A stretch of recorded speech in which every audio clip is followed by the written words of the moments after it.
So once the curve was disproven and we saw all of the evidence for both curve and missing curve, the motion of Earth was the last thing that really needed to be disproven, because we have things like Foucault's pendulum that tell us the Earth is rotating.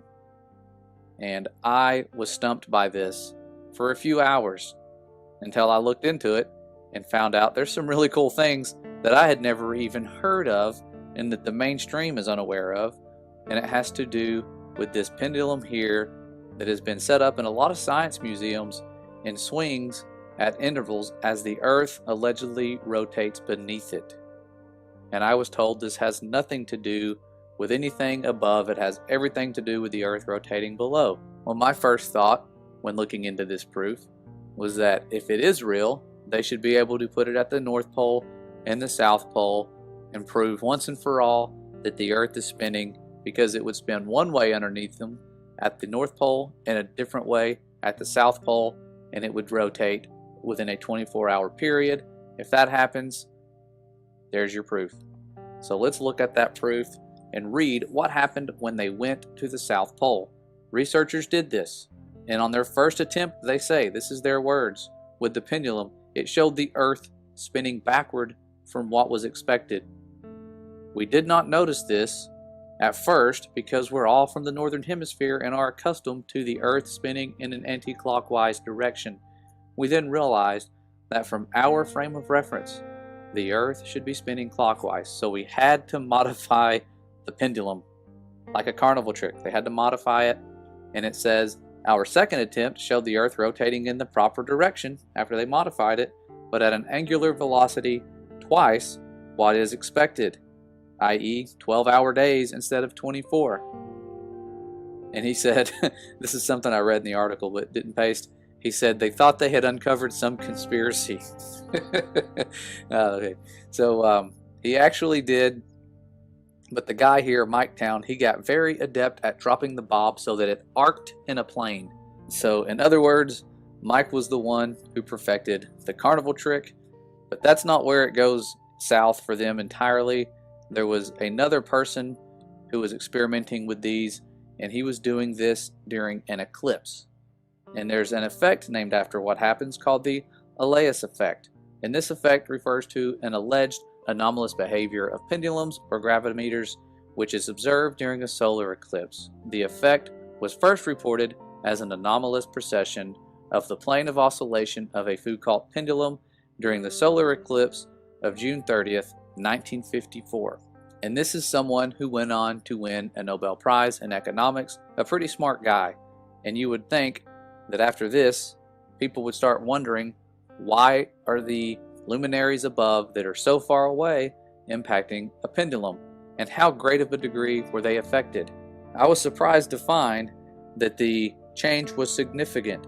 It was 13.5 degrees per 14 minutes compared to its usual 15 degrees per hour.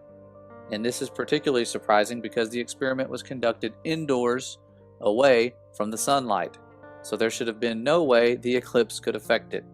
But in 1959, when there was another eclipse, he saw exactly the same effect. And he wasn't the only one.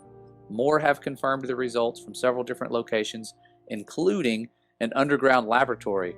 And during this year's eclipse, in August, of course this is an old article, so it was talking about the one I think in 2017, NASA and other groups attempted a range of experiments to finally confirm or deny the result. Their conclusions are still awaited. Yes, we are waiting because we know what the conclusion is. What's above us, the great expanse, the firmament that we have seen, is causing these anomalies.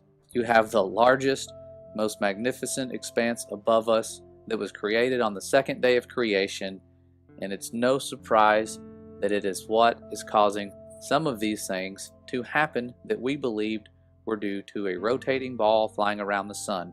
But when you find out how a lot of these things work in the first place, it gets even more strange, as these things, especially the ones that are set up in the science museums around the world, are all designed and manufactured by one company. And listen to what they have to say. This is from a phone conversation that someone had with one of the makers of these pendulums, and this guy knows the history behind them and their design and how they work. I found this interesting when I looked into it, and the young man who did the interview asked some really good questions and received some interesting answers. So let's go ahead and take a look at what he has to say. It's quite surprising. I want to do a video on something called a Foucault pendulum. You also hear it called a Foucault pendulum. These are pendulums that are supposed to demonstrate the spin of the Earth, but not everyone realizes that they actually have a magnetic drive plugged into electricity that keeps them moving. So I guess the magnet drive system is what I guess keeps it spinning in the proper pattern or whatever. Actually, no, the pattern is by the Earth's rotation. Okay. The magnet drive keeps it swinging back and forth the full distance.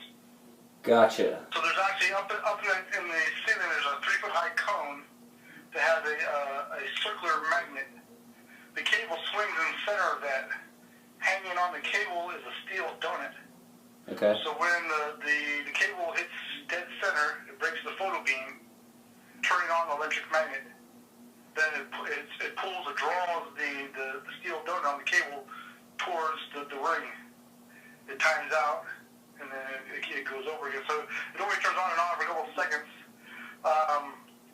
So what that does, it keeps the pendulum swinging. When you have that much weight swinging back and forth in motion, it'll stay in the same plane in space. Okay. But the world rotates underneath it. That's a physics demonstration. So I'm assuming maybe the first one didn't have, the little magnetic drive deal on it. Actually it did. They had the magnetic ring. They just the amplifier used to use tubes, and instead of photo beams, they used to actually have a magnet on the center of the ground. And then they had a magnetic ring up on the tower. So then they ran a wire from the pit all the way up to the ceiling. So once they put a magnet on the tip of the ball. So when the two magnets crossed over each other, it sent the signal to turn on the power. But it was very crude and it wasn't quite accurate, and they had to be adjusted quite often. It wasn't quite accurate, and they had to be adjusted quite often. Sure. And it wasn't until the 70s and 80s when they came up with the logic module and the solid state relays and stuff that we got more accurate. So here's one last video on how ring magnets have multiple poles on them. So I don't see how it's possible that when the magnet is activated in order to keep the pendulum in perpetual motion, how those other poles don't affect the swing of the pendulum. So it's my opinion that it's these multiple poles that cause the oscillating pattern and not the spin of the Earth, but I'll let you make your own decision. It wasn't quite accurate, and they had to be adjusted quite often. And it wasn't until the 70s and 80s when they came up with the logic module and solid state relays and stuff that we got more accurate. So like the man said in the interview, they had to modify them to make them more accurate. Things that are already aligned with circular magnets and electronic components to keep them in motion have to have modifications to be accurate, as if the largest sphere rotating beneath it wouldn't cause the same result unless you modify it.